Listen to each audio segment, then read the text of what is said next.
If you take anything away after watching this video, I want it to be this.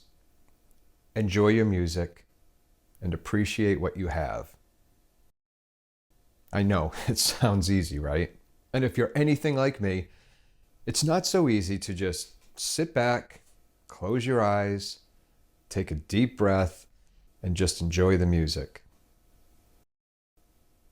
Why is that? Because I have a problem. I've always had a problem. And it started when my wife helped me set up what we call the vinyl room. Now, she is a photographer and also a designer, an interior designer. And she does this on her spare time, and she's really good at it. And she managed to help me build a room that's comfortable to relax in and that's just dedicated to listening to music. It's admittedly a small room, and I love it. But we didn't always have a room dedicated to listening to vinyl records. And before that, I didn't obsess over music or obsess over the sound because there was really no reason to. The room was what it was, and that's all there was to it. I even started this channel because of my love for the format, and I wanted to share the journey that I was on. And then when that room was set up, that kind of became my focus.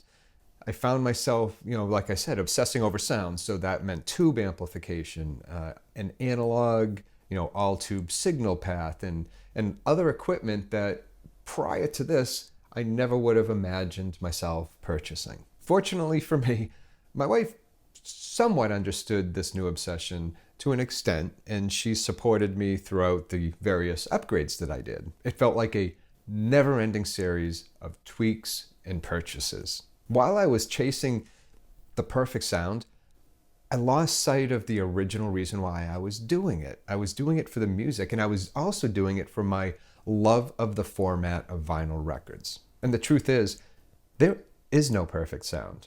And you don't need to hear me say it. I'm really just saying this for myself because I need to hear it. I really do. I have a wonderful sound, but I sometimes let that desire for an even better sound get in the way of my enjoyment. And I have a recent example of this. It was, I would say, 2 or 3 weeks after I purchased the Tavish phono stage, the all-tube phono stage. And I posted a review about it because I really enjoyed it. And one of the comments that I made was how the phono stage, the Tavish Classic, opened up the sound stage. It was wonderful. The walls, they disappeared.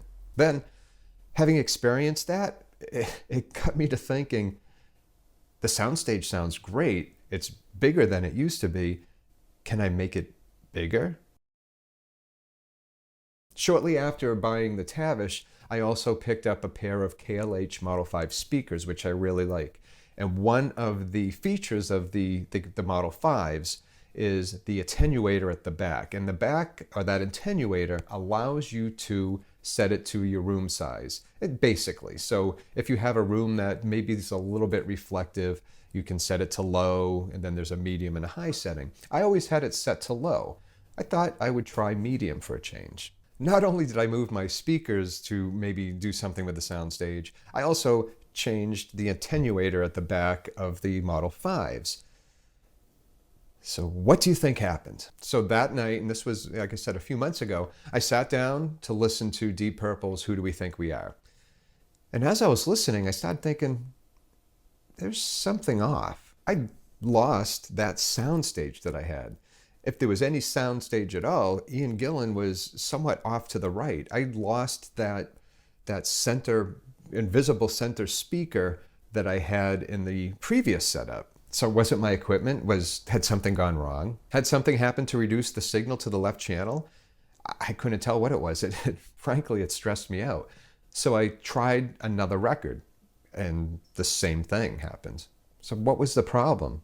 Well, of course it was my tweaks. My fiddling around with what was previously a soundstage that I really enjoyed was ruined because of what I had done. So I had to retrace my steps because I'd made too many changes. I flipped the attenuator back to low. I put my speakers to roughly back where they were. Then I sat down, listened. It was close. My soundstage was coming back. So I got up again, readjusted the speakers. I must have did this a billion times, all the while my wife is just sitting there watching me thinking I'm going absolutely nuts. I can't tell you how many hours I wasted trying to recreate a soundstage I already had because I couldn't let it go. I could have been using those hours enjoying my records. My poor wife, if she was frustrated, she hid it well. I didn't hide it so well. I was completely frustrated, and I'd ruined my night. I was frustrated with myself. And after repositioning everything and getting it to a point where I was happy, I had to put away the measuring tape and sit back down. It's not about the equipment or the perfect sound representation. It's about the music. And for me, it's about listening to that music or playing back that music through the joy of vinyl. So am I actually, done moving things around? Well, we both know I'm not, or at least I'm not done tweaking the system, but I have forced myself to just be happy with what I have and to relax a bit. I know I'm still going to tube roll and I'm still going to get new cartridges that I'm going to want to try out, but I'm going to leave those speakers where they are and I'm going to enjoy the equipment for now. If you have any thoughts about any of this, leave them in the comments below. You can always get in touch with me at the website, joyofvinyl.com. And as always, thank you for watching. And until next time, take care of yourself and enjoy your records.